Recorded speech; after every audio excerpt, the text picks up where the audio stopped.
What's going on, guys? I am Toxic Jordan. Welcome back to the channel. So today we're going to be jumping into episode 2 of the Dokkan beginner guide here with DATRUTH and IRONCANE. We're just going to be reacting to all of the good moments and also filling in a lot more information where I feel, a lot of very pertinent information for beginners in this game has been left out of this guide. That is my main motivation behind covering this content in the first place. But yeah, so without any further ado, let's go ahead and jump into episode 2 here. Alright guys, we are back for our beginner series. I think probably like beginner guide series, something like that. We'll call it. What do you think? Yeah, man. Yeah. Okay, yeah, feel free to have energy, buddy. Like this is gonna be a 30-hour-long parts to go through all the systems. Dude, I'm ready for every hour, bro. I'm here for each hour. All right, chat. We're gonna start out. Let's finish up with some summons, some summons to get the account ready to go. Let's just jump. Everyone's favorite summons. Let's go. So, okay. So that's an LR. That's a guaranteed LR here. Bro, please, dude. Please give me the gammas, man. I guess there is 7 There's 7 featured LRs, so double screen crack. Okay. Panties of a hot babe. All right, let's see. Okay. You'll notice quick. That's the two of them standing together. Okay. It's like a more Frieza. There's Angel King Cole.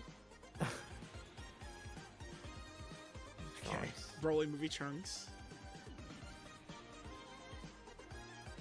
Oh, okay. That's Ryuden's favorite. This is Dragon Fist LR Super Saiyan 3 Goku. Does he transform? No. When you awaken him into an LR, he's just Super Saiyan 3 at the start. I see. Okay. That guy, he came out in 2017. December of 2017. Okay. Damn, man. Okay. It's another LR. Oh, dude. Rainbow Text, is that really good? I don't think it really matters so much to what we're going for.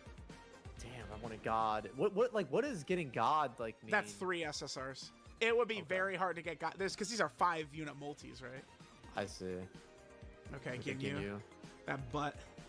Oh my god, bro, it's thick as hell. Oh, that's not the LR, that's launch. Okay.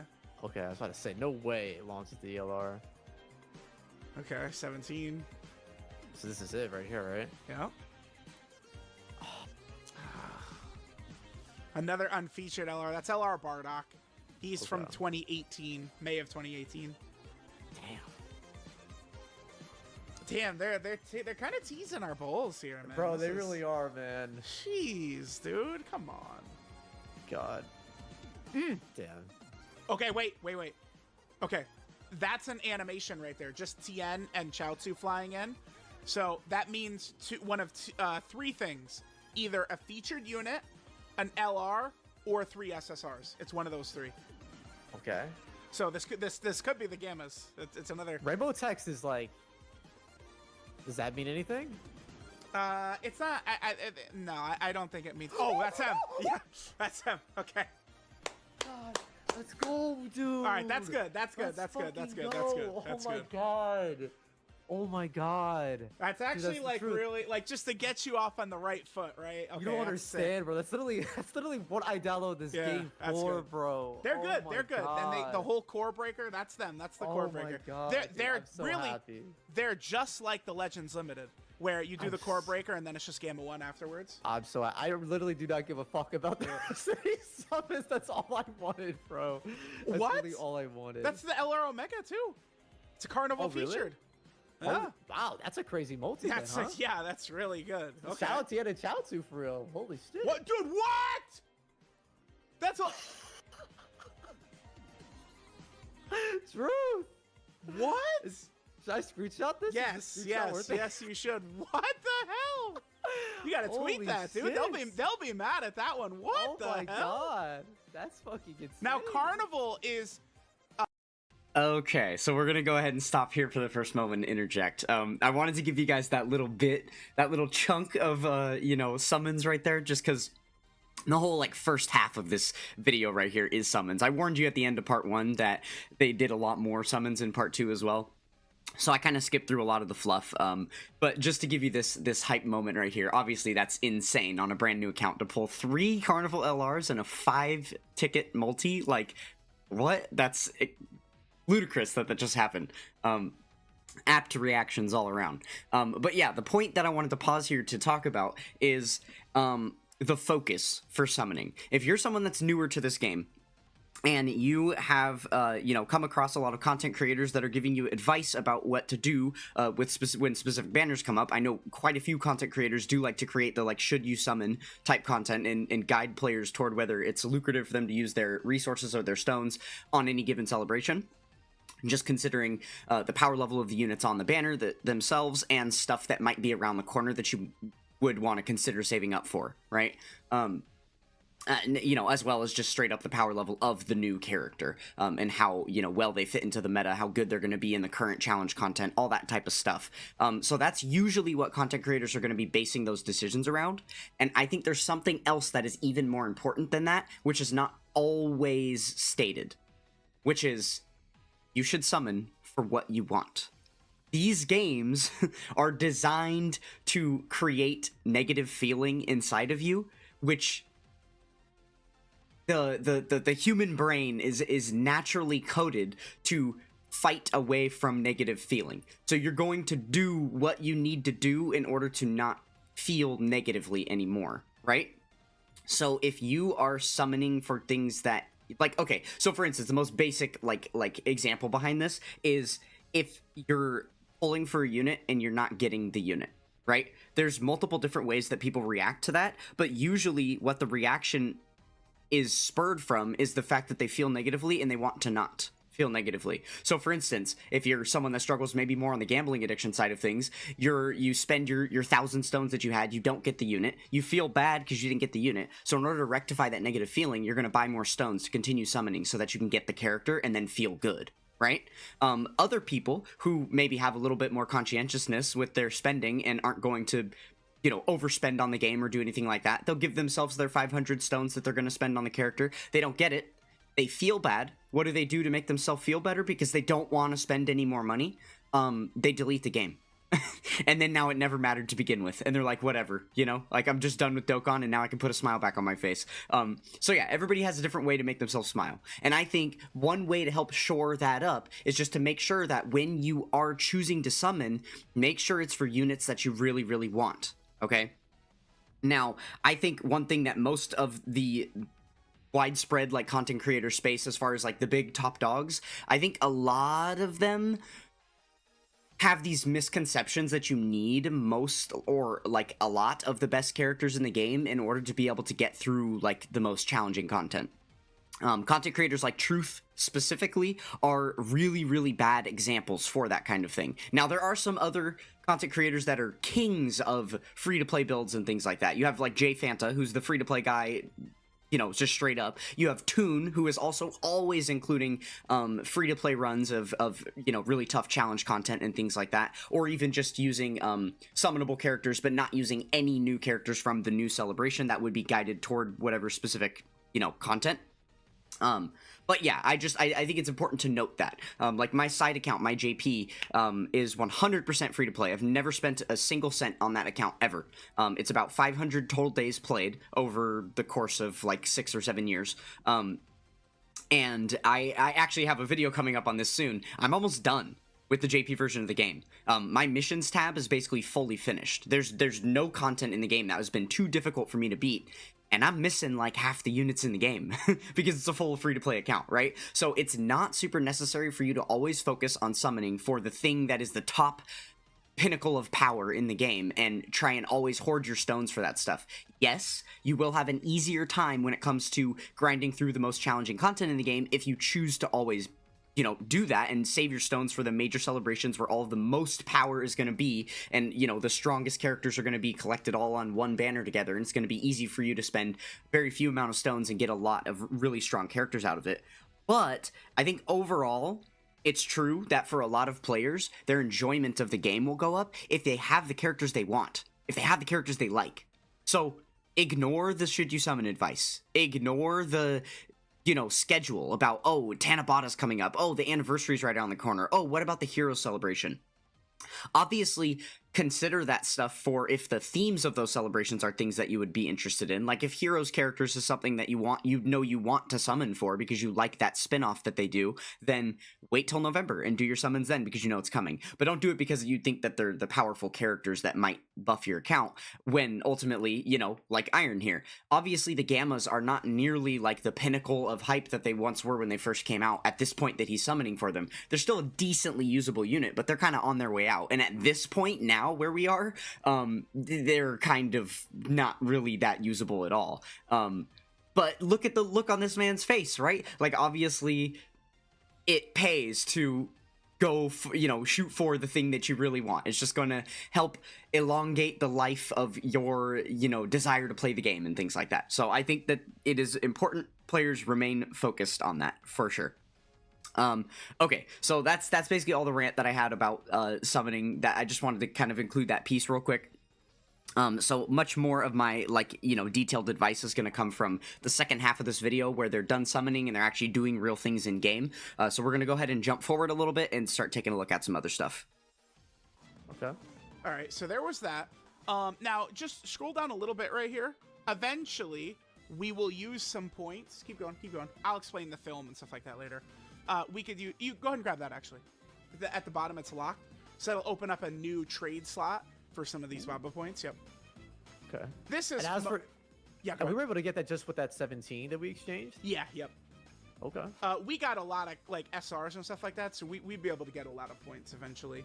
And then many various resources, support items, training items, awakening medals, and stuff like that will be in there. Oh, so you can keep grabbing this if you want. Yeah, I think you can get up to, it's like 10 slots or something like that. There's a couple. It's more so an archaic system from when the game first came out, though. Okay. Now, here's something you never ever want to do. See where it says item update timer?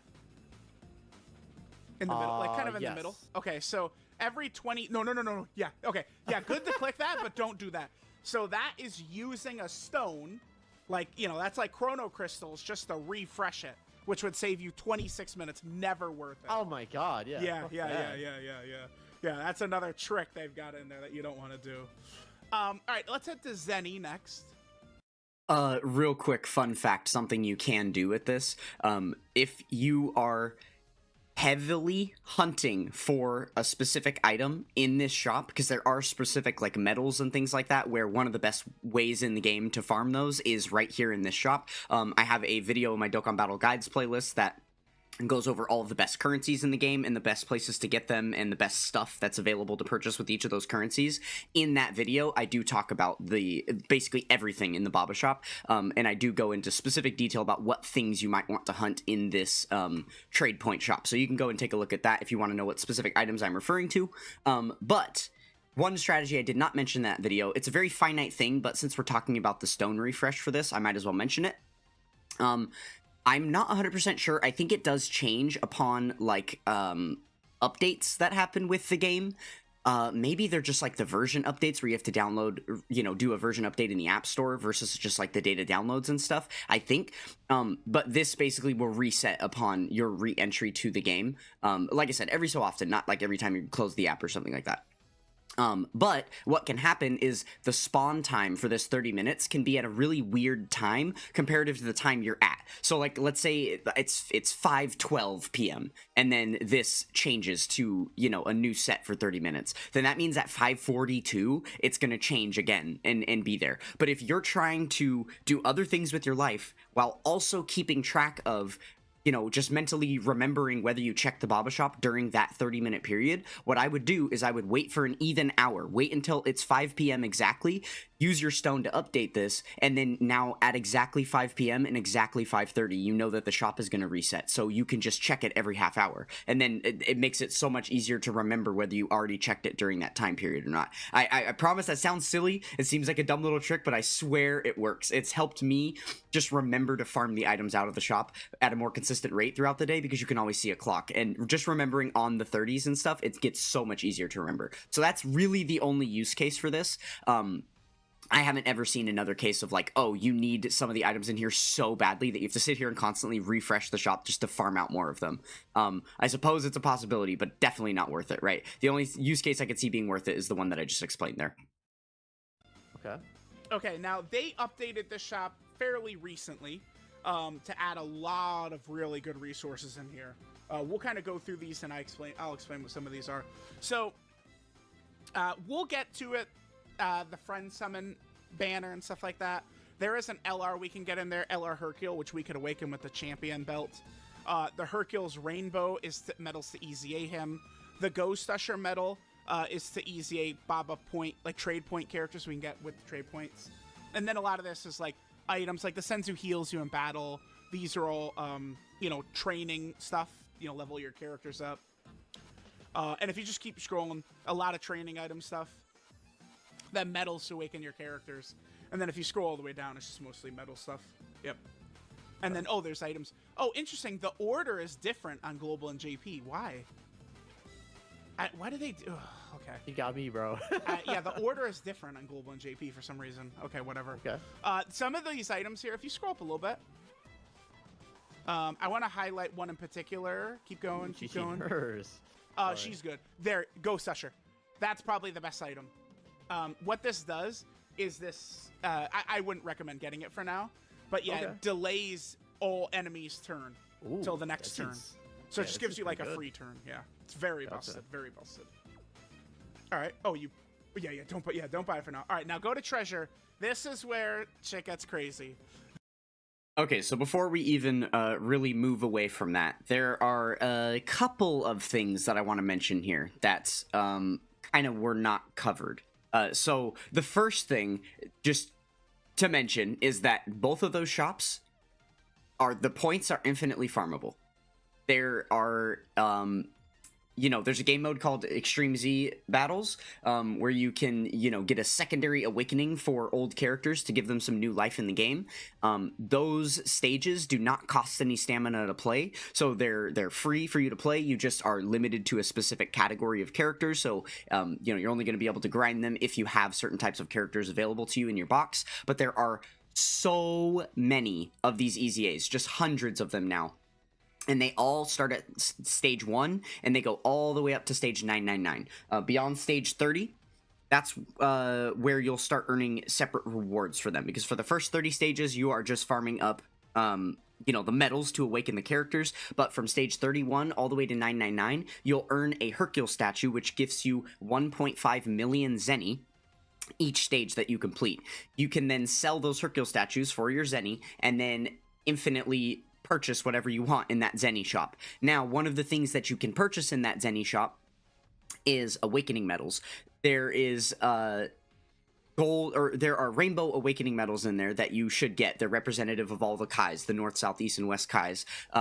And you just sell those for Baba points once you max them out with Zenny. So both Zenny and Baba points are infinitely farmable through just playing EZA stages over and over and over again. I think that's a really, really important point to mention, because for newer players, there are a ton of newer account resources that you're going to need thousands and thousands and thousands of, and the trade point shop and the Zenny shop are the easiest ways to get those in mass quantities without having to spend time additionally farming like other content in the game in order to farm up those resources. So yeah, EZA stages is the best way for sure. So this is one of the packs we got. Scroll through these. Let me see what's available to us. All right, these are all LRs. Okay, if you go to the top, I'll tell you what their LR forms are. That becomes LR Super Saiyan 2 Khalifa and Super Saiyan 2 Kale. That was once upon a time, that's one of the top 5 most busted characters in history right there. LR Kale and Khalifa. They were so broken. Unbelievable. This next one is Legendary Super Saiyan Broly. When he first came out, he was a global first. He had some of the best animations in the game's history. That middle one is Super Saiyan God Goku. That's Spirit Bomb Absorb Goku from Android 13. That's obviously just an LR Super Saiyan Rose. And then the bottom one is Ultra Instinct Sign Goku LR. That's really cool. So out of these, which one would you say be the best value to grab for us? Can you just click the Goku. Don't buy it, but just like hold your finger over his art.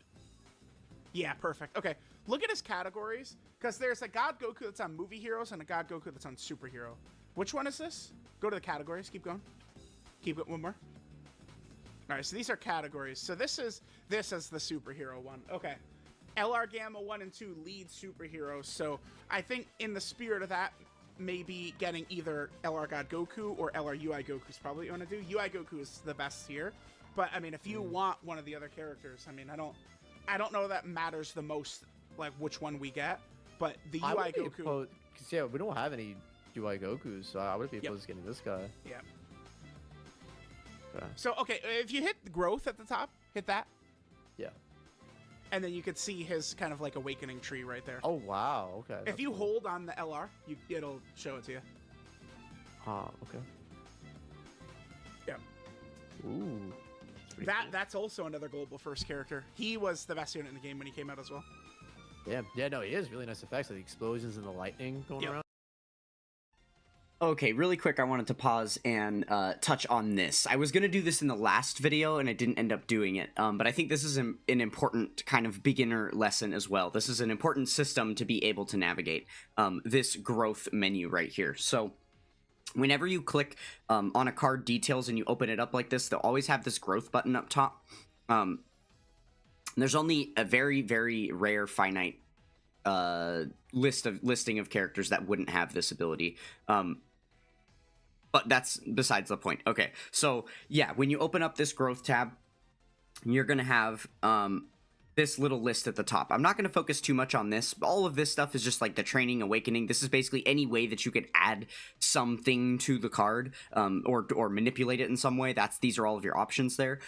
But as far as being able to view certain things, this little list up here is what we're going to be taking a look at. So there's quite a few pieces of details here that are kind of hidden right in plain sight. So the first, obviously, that Truth just mentioned is the fact that this is the full awakening tree. So it's pretty safe to assume, for most characters, because we're talking about the summonable units, right? This can be a little bit different for some free-to-play characters and stuff, but for most summonable units, when you acquire the card from, like, summoning it off of a banner, it's going to be in this lowest awakening state, which means typically you can look through here to know exactly what resources you're going to need to farm up in order to be able to get the character to its maximum awakening state. So if you just tap on the card, any one of these cards, it will show you the awakening medals that align with it that you need in order to awaken it, right? So in order to get a card to UR, you just need these generic awakening medals that work for every card. Then to Dokkan, you can see there's a Dokkan Awaken symbol right here, where he actually gets a new artwork and technically becomes like a new unit. If you were to Dokkan Awaken him, you need these specific medals for him. So I think it's important that players know about this, because this is the easiest way to find, like navigate your way around the game. So you can strictly go into the card, and then from here, we can see these are the medals we need. So you can click on the medals, and then this will actually allow you to go straight to the event where you would farm the medals from, right? So that's a really, really neat way to navigate. And then same thing, this would be for the EZA to give him his Extreme Z Awakening. So we could click on any one of these, and then we could take ourselves straight to that event, wherever it's at in game. So then again, as Truth mentioned, if you click and hold on a card, it will show you the card details for that specific awakening, of the unit. And then you can go and see what their kit looks like through there. And there's also that bit of gold in the background, contrasting the green here. That shows you the card you currently have selected, what awakening level they're at. So I have this one is at the TUR awakening level, but he has not yet been EZA'd. So he is gold all the way up to here because he's passed through these awakening levels, but he's not yet EZA'd. So you can see that too. Now this does not indicate the top copy in your box, or like whatever the most awakened copy is if you have a duplicate of a unit. This is just showing you for the one that you specifically have highlighted, because as you can see here, there's these little ×1s. Those are not by default. By default, those are just going to be zeros. The only reason those are ones is because I have one singular copy of each one of these units. That's just some endgame collecting that I've been doing, kind of filling out the character lineages, since I have the top copies of every character done already in the game. So yeah, that's what that's looking like. Basically, that's a little bit more information, a little bit more of a detailed way to get you through like how you're supposed to be utilizing that little character growth chart. Okay. Let's go ahead and continue on here. Yeah, that's decent value that he's in here. Yep. So that stone that we acquired, is that only available through like premium purchases, or can you get acquired Yeah, through... that's not a stone that's on JP at all. I'd have to double check if that was the one that's only available for the first 100 hours or not. It might have been. Okay. All right, well, here, let's keep going through all this section. I'll kind of explain what a lot of this currency is. So this was one of those premium things you could buy, where you could pick out one of these heroes characters. I guess it's a bit of a bummer that we didn't start a little earlier. You could have grabbed some of these guys. I think it was 2 stones, but obviously we can't get that anymore. So, okay, wow, yeah, the next one is big. Okay, so this kind of like Christmas celebration, they gave us 3 of these stones. We could get a really impactful character if just scroll through the whole list and just take a look at who's there. A lot of androids here. Now these guys start out awakened, so What the hell is this? that's Boda Magetta. That's Batamo on top. Because remember, his weakness is insults, so Batamo gets on top of him and covers his ears. Did you watch Dragon Ball Super, buddy? I did, but like, why are they? Why are they? Dude, this is Dokkan. Like, Dokkan releases a lot more characters than Legends, brother. That's crazy. That Frost, we pulled him before. There's Champa. These guys at the top. Okay, Goku Black is a Dokkan Festival exclusive. He is very bad, though. Trunks in a mine. Oh wow, this list is expensive. Okay, that into future Gohan right there. Go ahead and hold your just on his art. Hold up. Okay. Now see the transformation. Click that. He's a transforming character. He transforms into Super Saiyan Future Gohan. Ooh. There you go. Yeah, he's pretty good. So maybe we could consider him. We'll keep going through. All right. Would any that superhero Trunks, be on here? Say it again. Would any superhero be on here potentially? Yes, there are. Well, I mean, Trunks. That Trunks is one. That's he transforms all the way to the Sword of Hope. Like if you want to click him and take a look at it, he has 2 separate transformations. He has. Okay. Let's see. Oh wow. Yep. Yeah, that's dope. All right, so here's them. I'm gonna try and steer you just towards the festival exclusive characters here, right? Because the ban, like Mai is just a banner unit. Zamasu, that Zamasu right there, it's a fusion Zamasu card. So his mid battle transformation, he fuses with Goku Black. You'll see Goku Black's in the art right there. Yep. Oh, they can go all the way. Wow, that's pretty tough. Yep. Yeah. Okay. That Dragon Fist right there, that's one of the very first Dokkan Festival exclusives. And there's Kid Buu, same with him. That Broly as well, same with the Frieza. Okay, Beerus, I think they messed up. He just got his second EZA, so again, think of it as like Zenkai 2. And he's legitimately like a top 10 overall unit in the game. He's so broken, and it's almost like they just like was an accident. Like they didn't need to, because he's so broken compared to all these other characters. Oh, and he's cheaper, right? Because some of these guys are worth 3. It's messed up. Oh yeah, my God. so that's Yeah, the thing. wow. Down here, we could get a couple of these characters, right? Ooh, So okay. let's go through all the way, and you can figure out a lot. These guys are all Dokkan festivals. So yeah, Rose, Goku Black, Vegito Blue, the Super Saiyan 4s. Most of these are like 2016, 2017, 2018 festival characters. Let's see. What was Cell as well? That go up a little bit. Gogeta. Go to that Gogeta. That's the first anniversary character. No shot. That Gogeta right there. Yep. He was. I mean, you can imagine one of the most broken characters in the game's history. There was a big discussion this year because I wasn't there the day this guy came out, but I think Beast Gohan that came out this year was like, he's like more dominant than this Gogeta was. Yeah. Alright, so do you think it's worth to be like more conservative with the crystals and like pick 3 characters here as opposed to getting like a 3 cost up at the top? Okay, so if you go up, just scroll all the way up again to the 3 cost characters. It's very weird because these guys, not only do they all kind of suck, but they also are just like unfeatured units on every banner. Just click one of them, and you won't immediately buy it. It'll show you like what's available. Not that, but just like in the middle of the thing. Just like where the redstone is. Just click that. Yeah. Okay. So that shows that. Don't get it, obviously, but so that gives you her and 2. Like it's so bad. That's like a scam. Like we definitely want to get the exclusives, so cancel that.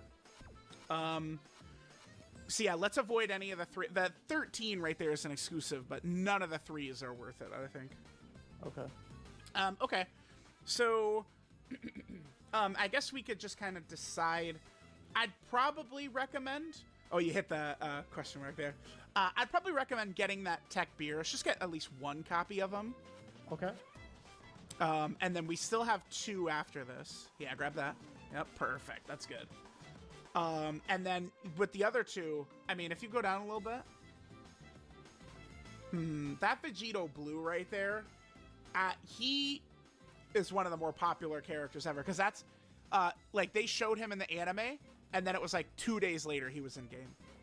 That's dope. Yeah, so he is a superhero character. I mean, we could grab him to get on your superhero team. Okay.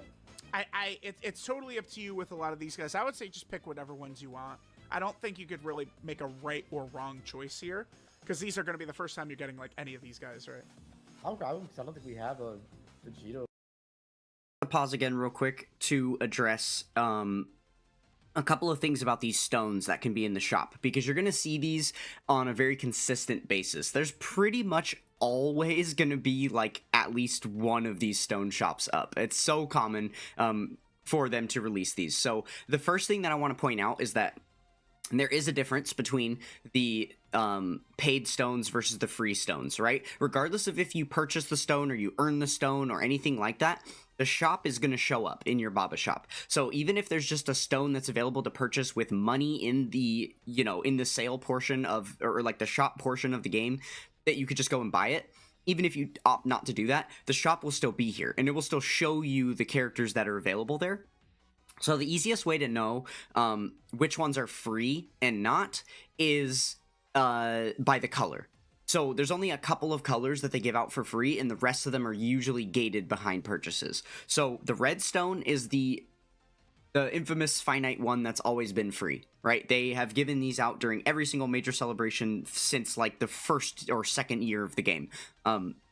So expect these redstones to be given to you plentifully. The character list available with redstones does update all of the time, every time they bring new ones back, which is kind of the second part of the information we're going to go into, knowing, you know, how being able to decipher like which characters are good and bad. So we'll get into that in a second. But yeah, so the redstones are going to be one that's pretty common to see. There are also these memorial stones that have come out in a more recent way. Usually the characters that are available with memorial stones are going to be really, really good. For this iteration of the memorial stone, this is the one that we get annually. This is kind of another thing, but basically it's based on how many dragon stones you spend throughout the year. They give you back some of them to be able to do some more summons, or just straight up pick up units out of the shop, which these are actually very expensive. It's usually more worth to do the summons with these. But sometimes they do just straight up give out a singular memorial stone, and then there will be characters in the shop where they're worth, you know, they cost one memorial stone. You can buy the character and we'll be given like a couple of them. They've done this like on 2 different occasions so far, so I would imagine they will do it again at some point in the future. But yeah, so these 2 are basically the free ones. Any other ones that you see in here are not going to be free. They are going to be they'll be like blue stones. The blue stone used to be free a really long time ago, and they've now changed that one. Both the blue and the purple dragon stones are going to be ones that are gated behind purchases in the Baba shop. So usually you have to buy a pack of stones. Usually it's the largest pack of stones, and then upon purchasing it, you'll get the other stone gifted to you for free, where you'll be able to pick up characters in the shop. You know, we just saw them scrolling through. They had like the white stone, which was from the Dragon Ball Heroes celebration, right? So there's just been countless different ones that they've given out. But just know that if it's not a red stone or this like blue and pink memorial stone, that it's probably something that you have to purchase, and you're not going to be able to like earn it in game or be given it for free, right? So now the other thing is, what about knowing which units to get? Right? Because DATRUTH did mention, like, some of those units you're definitely not going to want to go for because they are just banner units. They're just unfeatured banner units. What that means is, every time a new celebration comes out and we get a new Dokkan Festival exclusive character, usually they'll be accompanied by some type of supporting unit. That unit is not going to be an exclusive unit that returns on occasional basis and has to be in the featured portion of the banners. So what I mean by this is, we have this banner here, right? all of the featured characters are here listed in the scouter view. So we can see all of these are like, well, not all of these are brand new. I guess all of these SSRs and stuff at the back are not new. They're all just banner units. But then starting here, moving forward, these are all LRs. And Dokkan Festival exclusives, excuse me, and Carnival LRs and stuff. So yeah, this is the featured list, and for anything that is an exclusive, so like this Gotenks is a Carnival LR, the Caulifla is a Carnival LR, and then this Broly is a Carnival LR. All three of them would be limited and only come back on banners when they're, like, featured. And in fact, an LR banner is kind of a bad example because there's different stuff, right? I won't get into, like, the intricacies of it. It gets very complicated with the summoning system in this game. And there's so many different options for types of banners, but this is a really good example of it here. So these are all Dokkan Festival exclusive. None of these go up to LR. These are all UR characters. This Goku right here, he's a Dokkan Festival exclusive. So if he's not featured on the banner, he's not on the banner.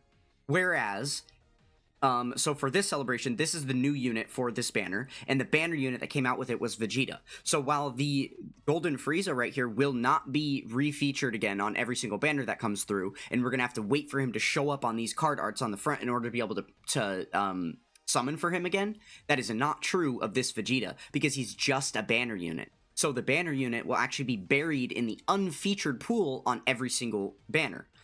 So if we take a look at this banner here, we can see the character summon rates. Okay, let's see. Right here. Okay, so this is showing us the available characters here. We've got 7 characters total that are featured on the banner, and then look, these are the other characters, the other 302. They're just buried in the banner. They're other units that you can pull. They just don't feature them with their, art highlighted, but they are in there, and there's a massive pool of characters you can pull from.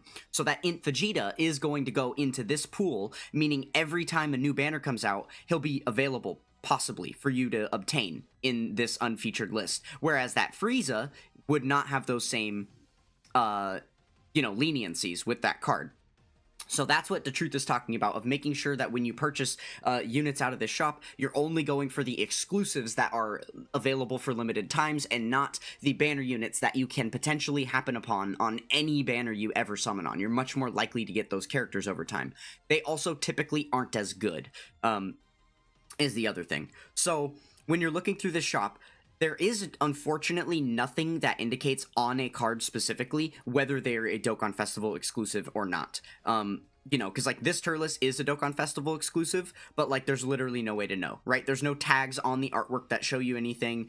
There's nothing on the card itself that, like, indicates that or tells you. And then if you were to use the growth chart here, don't be deceived by the Dokkan Awaken here, because basically every unit in the game has a Dokkan Awakening, regardless of if they are a Dokkan Fest exclusive or not.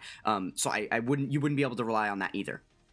With modern units, the easiest way to tell what a Dokkan Festival exclusive is versus not, or any other premium character, even if it's not a Dokkan Fest exclusive, if it's a Carnival LR or just a summonable, like, Yellow Coin LR, anything like that, you can usually rely on the leader skill.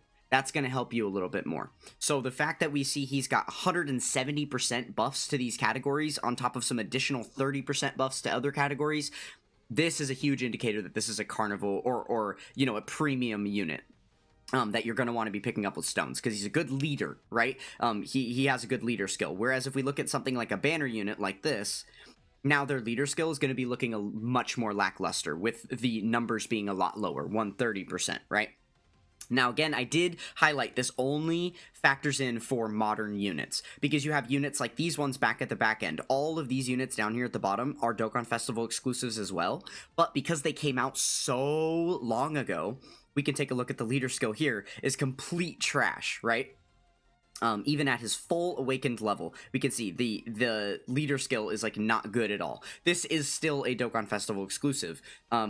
Now, something that they've been doing beyond giving him their first Extreme Z Awaken, some really, really, really old characters have now gotten an Extreme Super Easy A. So, any of the characters that have this attached to them, these are those ancient Dokkan Fests that are now awakening and becoming good again. So, if you're unsure because it seems like they have a bad leader skill and you don't know if that is a Dokkan Fest exclusive or not, just know the only units in the game that can get these Super Easy A's are premium characters that you would want to pick up with the Redstones. So if you see a Super Easy A here, that's another good way to know that is potentially a good character for you to pick up with these. So again, that's not foolproof. There are some banner units that have a leader skill that's somewhat decent. There are, you know, a lot of, like I just said, older Dokkan Fest exclusives that are going to have leader skills that are completely not usable. So it's not 100%, you know, finite way to decipher between these things, but it can just help give you a decent idea if you're unsure. You know, if you're in the camp of players that are missing, you know, all of these Dokkan Fest exclusives down here, it doesn't matter too much which one you pick from, but just knowing that you're going for the right type of thing rather than just some banner unit is kind of a good way to lean yourself in the right direction with these purchases. But I would always recommend just looking up a video. Usually people will cover these each time a new one of these iterations of this shop comes out. People will do videos outlining like which are the best units you should pick up with them and so on and so forth. Unfortunately, during the most recent celebration that we had, they did not give these out for free. They linked them behind an earnable thing, which has actually never happened before. Typically with these red stones, they have always just given them out and they're just in your gift box upon like logging into the celebration. That's how it's always been. You've never had to even clear a mission or anything like that. This time, they decided to lock them behind the Purunga Dragon Ball campaign, which meant that you had to spend your Dragon Ball wishes on the red stones if you wanted them, as opposed to being able to spend your wishes on whatever you want and then get the red stones for free. There were players that chose that you either didn't do the Purunga Dragon Ball campaign, which would have been silly, or you did the campaign and you spent your resources, you spent your wishes on something else as opposed to these stones. So I don't know if this is going to change, you know, something for the future of these stones, or if any of the information that I just given out is now going to be moot because they're moving on to a new styled way of doing these. But just know that we have had the least lucrative celebration as far as Redstones is considered that is live right now. So take that with a grain of salt, I suppose. Okay, well, that's going to be basically everything that we'll talk about for the Baba Shop. They are going to go through basically all of the tabs in the Baba Shop here and just briefly go over stuff. Nothing missed out on too much, not like any crazy information to learn. I have already, again, I mentioned earlier that guide video that I made talking about all the best currencies in the game. I literally go over all of the information that they're about to go over in much more detail. So, you know, feel free to go take a look at that guide if you want to see this portion. And yeah, so we'll just go ahead and jump on to the next portion of the video here. All right, I guess we'll end this one off here. Last thing, let's build your team. Let's do that. Okay. Let's see what we got. So click team and then go to team top left. Okay. Now see where it says team formation. Okay. They recently updated this screen. It looks so worse than it used to. It's very frustrating. The old team screen I thought was much better. But go ahead and hit that team formation. All right. Now the next thing we want to do, if you see where it says favorite at the bottom. Yes. Go ahead and hit that. All right. Now then there's, okay. It's, yeah. Dude, I got to keep in mind that, like, it's just like information overload, right? Yeah. So this is just all your sorting options for your box. What we want to do right now is go category. So go to select category, kind of in the middle. Okay, now these are all the different, I mean, these are tags for legends. But there's a lot more in Dokkan. Like, just go ahead and scroll through, see what you got. Holy shit. Like, partial match, I imagine, like, wait, what if, actually, no. What the fuck does partial match even mean, dude? It's, okay, so, some characters lead multiple leader skills. So you hit partial match, and then you hit all their different leader skills, and it shows you all the characters under their leader skill. If you do full match, if you have that selected, it would only show you characters, and then you select multiple, it would only show you characters that are on all the ones you have selected. So like the Gammas are on Android and Superhero. So like if you select both of those with full match on, only basically the Gammas would be on here. Or like, you know, Dragon Ball Super Android 17 or something like that. All we're looking to click here is just the Superhero category. Okay, so I just want to expand on that really quick. Truth technically didn't say anything incorrect. He also technically didn't leave out any information, but at the same time, he kind of just said nothing. You could see the blank stare in Iron's face, like he has no freaking clue what was just explained to him. Part of it is because this is the kind of thing that's a little bit easier to explain if you're just giving a visual example, and obviously Truth is doing his best through only having audio and basically Iron being his fingertips, that if he's not guiding him to directly clicking each button, then he's not going to fully grasp it, right? But we'll go ahead and do that for you here. So this is the list that Iron's in right now. He's looking at all of the categories in the game. So basically the way that this works is the difference between the full match and partial match here. So if we go to basically the simplest, okay, let's see if I can just word this easier than Truth did. When you do partial match, it is going to show you let's do partial match between pure and hybrid Saiyans. This will show us any characters that are either on pure Saiyans or they are on hybrid Saiyans. So if we go ahead and do that filter, we're going to see every single pure...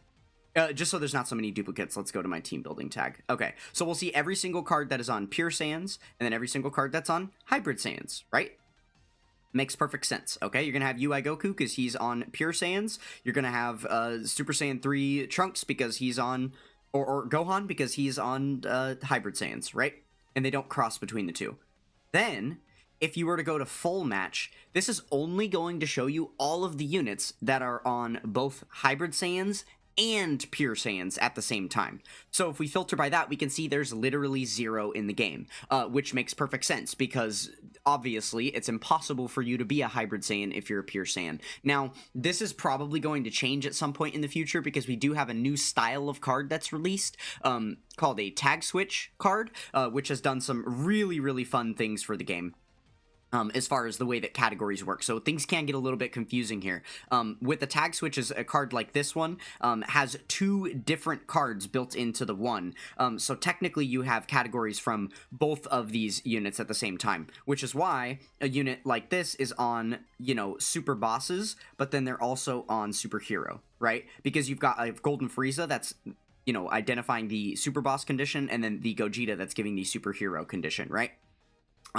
So that's how things like that work. So eventually, if we get a tag switch card that is like a Goku tag switching into Gohan, that unit will be on both pure and hybrid Saiyans. But yeah, that's a little side rant there of why we don't have any, you know, characters under that. But yeah, so basically that's, to give you another example, let's go Giant Form, Gifted Warriors, and Terrifying Conquerors. We're gonna go partial match for that. The reason why this is actually a specific unit's leader skill, if we go Extreme Int, we can probably find him pretty easy. This guy right here, Piccolo Jr. These are his 3 leader skills: Gifted Warriors, Terrifying Conquerors, Giant Form. So if we filter partial match by all 3 of these, we're now going to see every single unit that can be selected and put on his team if we're using him as both the leader and the friend leader, right?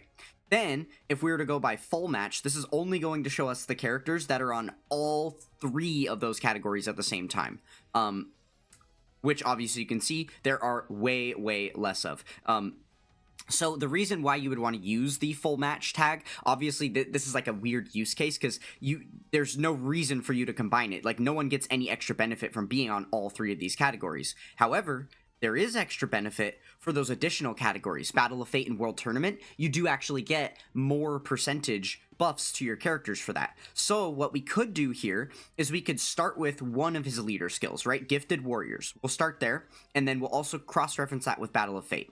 So if we were to take off all these categories, only put on Gifted Warriors, these would be all the characters on Gifted Warriors we could add to his team.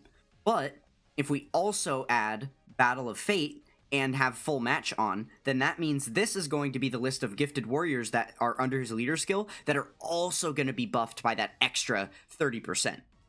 And then we could do the same thing, right? We could move the Gifted Warriors category, and then we could go ahead and check Giant Form and see how many of those are going to be on the 200%. And then we could do the same thing. We could take off Giant Form, we could go down here to Terrifying Conquerors, and then these are all going to be on the 200%. Great. So now we've checked all 3 leader skills with the Battle of Fate restriction. so then now let's go ahead and double check, right, the other side, World Tournament. And then we could just rinse and repeat, do the exact same thing, right? We could go Giant Form and then, you know, select World Tournament down here. And then it would just be between Giant Form and World Tournament. And we would see all of the characters that are available to us, right? So that's basically how you're utilizing the partial match versus the full match. That's the idea behind that there. I guess there's a couple of other pieces of information I could include here, which is just to quickly identify. You notice there are color differences between all of these, you know, all of these like areas of categories. So they do have different meanings. I'm not like 100% sure about some of them. I'm not like super privy to you know, what the like categories of some of these are, but some of them are pretty obvious. So the orange ones at the top here, these are going to be all of the sagas of the series, right? So it starts at Dragon Ball, goes all the way through the you know, Dragon Ball Z sagas, and then through the 2 sagas in Super, and then on to the Shadow Dragon saga, which is included from GT, right? So this is obviously not every single saga from every single part of the series, because a lot of those sagas don't have enough characters in the game to be filled out with a whole category of their own, or they've just yet to do it, right? But these are all the sagas at the top. And then the next one down with the green, these are all of the races. These are all of like the species on in the game, right? So you have pure Saiyans, hybrid Saiyans. Anybody that's an Earthling would only be on that. Basically, there can't be any like cross-reference between any of these. If you're on one, you probably can't be on another. Other than like, I guess Youth and Peppy Gals are a little bit different technically, because those are types of characters, right? You could be a Youth Namekian, you could be a Youth Earthling, right? Or it could be a Peppy Gal Goku family, something like that, if you're Chi-Chi specifically. But yeah, so there's, yeah, these are all the races here. And then next down, these ones are all based on, like, transformations? Kind of? I guess, yeah. They kind of all make sense to be transformations, except for the last 2, right? All of these ones up here make sense as transformation type characters, but then power absorption and Kamehameha, I'm not too sure about the reason why those get included here, but I suppose. So yeah, those ones are a little bit funky. Blue, these ones are like characters that have a specific niche, like they get their power from a specific source, or / they have gotten their power during a specific moment. Both of those things are in here. So right, so Realm of Gods is anyone that has the power of a deity. Full power is any characters that have like maxed out the capabilities of their body. So any of like the buffs cards, any of like the Kaioken cards, things like that, right? Giant Ape power, these are any ones that have the power of the Giant Ape, so anything that has a tail, or I think a lot of units that once had a tail, are in there. Majin power, again, anybody that's been given the powers of the Majin, so by Babidi, you get the idea here, right? Power of Wishes is anybody that's gotten their power from the Dragon Balls, all those types of things. And then down towards the bottom, you have Miraculous Awakening, which are units that have gotten their next level transformation that's helped them win, you know, some drastic fight, like either Super Saiyan 2 Gohan against Cell, or Super Saiyan Goku against, you know, against Frieza, UI Goku against Jiren, that type of thing, where they got that first time awakening during the Pinnacle boss fight. You have Time Limit, which are characters whose like transformations wear off. So it's a lot of the fusions and stuff like that. And then Final Trump Card, which is characters who are like the final winning moment. So basically, but not just that. They are also utilizing an attack only for the purpose of being able to beat this big boss, where it's not something that an attack they would have called on prior because it's dangerous or self-destructive or hard to do, whatever. So things like a Spirit Bomb, things like the Final Explosion from Majin Vegeta, right? Things like that are going to be on Final Trump Card. Okay, so then you have the dark blue categories. These ones are basically units that it's not referring, you're not getting a category because of yourself, you're getting a category because of a bond with another, like a relationship with another. So essentially, right, worthy rivals. It's referring to the person that you fought against, and you know, I'm actually not 100% too sure what qualifies someone to be on Worthy Rivals. It's a lot of Piccolos and Vegetas. But yeah, so I know that it's based on, like, your enemies, right? Sworn enemies, same idea. I think those are ones that are just, like, it kind of goes along with, like, Hatred of Saiyans. A lot of the Sworn Enemies cards have, like, the Hatred of Saiyans type feel to them, right? It's implying the enemies are the Saiyans. Joined forces. So these are any units that have more than one character on the card. That's a pretty simple one. And then all of these bonds, right? Bond of parent and child. So if it's a card that's either a child or a parent that has a relationship in the series, they're on bond of parent and child. Bond of friendship, same deal, but it's just with, you know, not being related, but being friends. Siblings bond for any ones that are actually siblings, brothers and sisters. And then bond of master and disciple for any characters that have, you know, been training under somebody else during the series. So yeah, that's what all of those ones are. And then we've got the purple. These ones are teams, basically. So think of them kind of like the races up here, where it's like identifying who you are specifically, but it's less because of what you're born, like what species, and more about like the collective that you've become a part of, right? So the Ginyu Force, these were just fighters. It's not based on their race, but they are just a tag team collective of characters. Team Bardock, all the universes for the Tournament of Power that are included in there, right? Turtle School being anybody that's trained under Master Roshi, all of that stuff, right? Tournament participants, and then it's a little bit funky in the weird here, or funky in the middle here, just a little bit weird because we have GT heroes, GT bosses, superhero, super bosses, movie hero, movie bosses. So obviously those ones, it wasn't like a plot point for the character to choose to be a part of that. It just happens that they're a part of that series, so they go in that collective, right? Okay, then down here, these are all of the different types of warriors that we have. Pretty simple stuff. I don't think I need to explain too much further beyond that. All the different types of warriors, some of which are not specifically warriors. They're not actually, like, fighting, right? Like Dragon Ball Seekers, these are just warriors who are looking for Dragon Balls, right? Things like that. So yeah, that one's pretty simple and self-explanatory. And then I feel like we have this green one down here, which is just kind of the leftovers. I've never really found something too definitive for how to, like, identify what these are. This is just kind of like the rest, in my opinion. And then you have these two dark ones down here, which are characters that are not officially from Dragon Ball, right? You have crossover in Dragon Ball Heroes, crossover being characters that cross over from a different series. Now, not necessarily just being like, oh, Arale, because she's from Penguin Village, right? She's from a Dr. Slump comic that is just not Dragon Ball at all.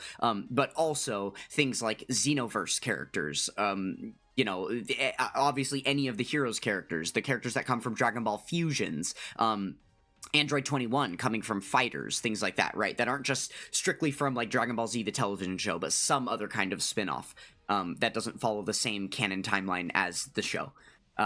So yeah, that's basically how all of those are broken down here. Geez, I did not expect for that explanation to take as long as it did. But just in case all of that went in one ear and out the other, it's all kind of pointless to know because there's a search bar. So you could just search for whatever categories you want, and you don't have to worry about, you know, using any of the knowledge I just gave you. So bada bing, bada boom, there you go. Okay, now, kind of just press on... Okay, so there's the SSR on the left, the third one. So, like, the TUR, just press that. Not hold it, but just press it. All right, my bad. Okay, so this is the part that people hate the most. These are medals from Dokkan events. So that's Gamma 1's Dokkan event. We'd have to do 2 runs. Gamma 2's Dokkan event, we got to do 2 runs. And that's the Orange Piccolo Dokkan event. We got to do 1 run. Yeah, because Dokkan events, they drop medals in increments of 7. Or at least every Dokkan event starting from, like, 2016 on. Can you get cucked where, like, these events go away and you just can't, like, awaken? They're on rotation, weekly rotation. So it's like AGL day is Monday, Tech Day is Tuesday, Int Day is Wednesday, like, stuff like that. All of these events, I think, might be up, though, while the Black Friday stuff is up, but that does go away tomorrow. So... now here's again why it's so annoying. So that was just a TUR awakening. They also have the LR awakening. So just press the LR, not hold, but press. Yeah. So then we have to do 4 more runs for Gamma 1, 4 more runs for Gamma 2, and then 3 runs. That's not Beast, unfortunately. That's if you had to have seen the frustration. Okay, yeah, so we'll stop in here too real quick. I did already kind of go over the whole growth tab thing, which I'm glad I did because I feel like it's just going to be used so much. I'm a slap on Truth's hand for not going into more detail explaining it. Like, I guess it's not that complicated of a system to understand, but just having it down is important because, as you can see, we're already diving back into this. Just anytime you talk about awakening a character and stuff, this is going to be a relevant screen to see. So, I did just want to mention, he's talking here about the limitedness of these events availability, that they do rotate on a weekly basis. This is true. You have, you know, Monday being AGL day. Each Monday through Friday is dedicated to one of the typings, right? So you have AGL Gamma 2 and STR Gamma 1. So AGL Gamma 2's Dokkan event is going to be available every single Monday for you because that's AGL day. So all of the Dokkan Fest characters that have a you know, a Dokkan event attached to them, that are AGL, their event will be available that day. Now, for some Dokkan events, they have 5 different stages, right? Like some of the Broly ones, or the Cell ones, or the Boo ones, where we've just gotten a million iterations of the cards. If any single one of the Dokkan Fest exclusives that awakens from that Dokkan event is that typing, it will be live that day. So I'm pretty sure there's like a Boo event and maybe like a Broly event that are just available every single day because there's a unit of every typing that awakens from the event, right? So yeah, just keep that in mind. That is a thing. In the details of the events, they will show you if you go into the like event description and then scroll all the way down, it will give you those time periods of availability so you know exactly when they're going to return and go away. But something that's even more important to note now, because this information is new as in post when this video was originally released by DATRUTH and IRONCANE, this is kind of an ancient thing of the whole weekly system because they added a huge update where now most of the Dokkan events in the game are permanently available. They added an update late 2024 where basically everything from like November 2023 to prior, all the way back to the inception of the game back in 2015, all of that stuff is permanently available now. Granted, this doesn't include like story events and other things like that, but as far as all of the content where you would need to, you know, farm awakening medals and things like that, this also includes all of the EZA stages as well, which is another reason why that's a really lucrative place to farm. Because there's so many of them, hundreds of them, that are just permanently available at this point. So that is another thing that, you know, has not been mentioned. So really, the only stuff you're going to have to pay attention to on this rotation, this weekly rotation, is stuff that's pretty new. But yeah, other than that, most of the stuff should just be permanently available for you anyway. Oh, and then I also didn't mention, for the weekends, what they do is that Saturday is Superclass Day and Extreme Day is on Sunday. So they will just basically do like half the event Saturday, the other half of them Sunday, and then it goes back and repeats that same weekly rotation starting again Monday. Oh, all right, guys, there we go. This was very good. Again, this is going to be a beginner series. We're teaching Iron the game, getting there. Very awesome that we got the Gammas, though. That's good. That's good. That's good. And not just them, dude, but we did get a bunch of other very good characters. So, all right, guys, we'll end here. We love you guys. Mwah, mwah. All right, guys.